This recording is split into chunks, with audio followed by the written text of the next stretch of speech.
Like so many other things during these times, events may have been canceled, postponed, maybe even gone virtual. But even during this pandemic, June is Pride Month, and the LGBTQ community is celebrating that. So here to join us for our KSAT Q&A today, Dr. Amy Stone, professor in sociology and anthropology with Trinity University. Thanks for being with us, Doctor. It's great to be here. Let's talk about first how Pride got started. So Pride is actually was to commemorate the Stonewall riots, which was a series of protests at the Stonewall Inn in Greenwich Village in New York City.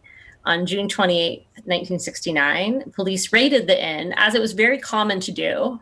It was very common for police to raid gay bars at the time, and they would often frighten the patrons. They would often arrest them, put their name in the paper. They would often lose their job. It was a pretty big deal in the 60s.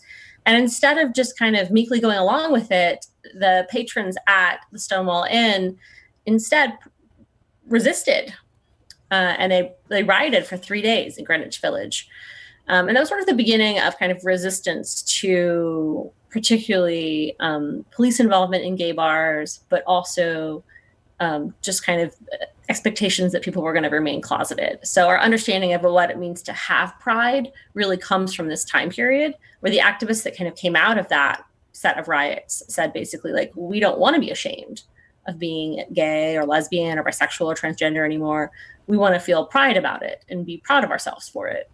You know, there's usually a big Pride Fest that takes place. You've got the big parade that takes place down Main Avenue. That is not happening this year, obviously, because of all the concerns about COVID.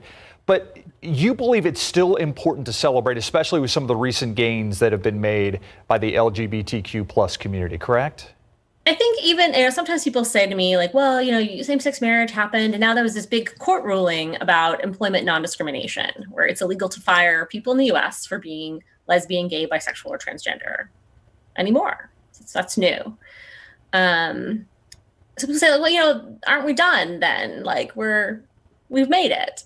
But I think there's a couple of reasons why it's really important to celebrate Pride, especially right now in the middle of this sort of coronavirus pandemic. There's a lot of virtual Pride activities this weekend.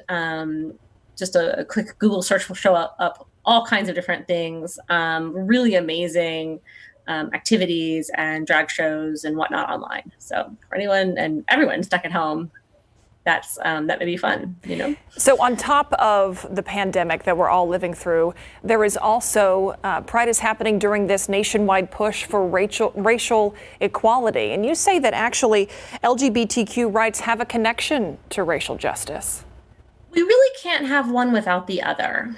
So for the last 3 years, I've been working with a community group called, or helping lead a community group called Strengthening Colors of Pride here in San Antonio. Last year, we collected a survey of almost 1,800 people who are LGBTQ living in San Antonio and sort of surrounding counties.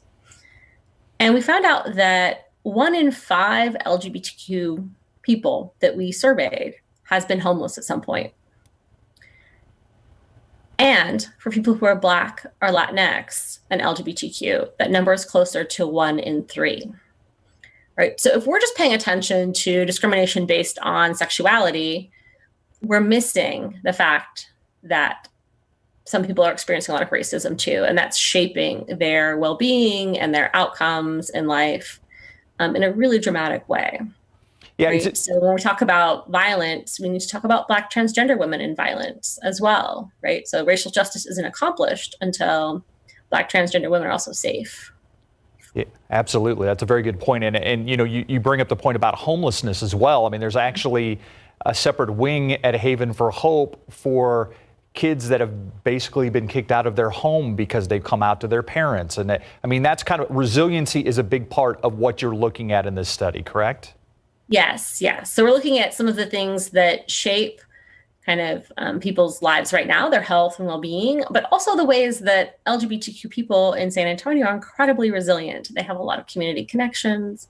They have a lot of people in their lives who care about them and are very powerful people. So we've been kind of looking at both.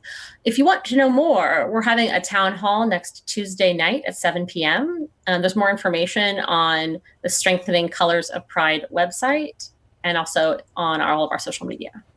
Great. Good information to look up. And as you said, if you're wanting to take part in a Pride celebration, there's lots happening virtually that you can take part in. Dr. Stone, thanks so much for being with us this evening. No, thank you so much. Have a good evening. Thanks for your time. We'll be right back.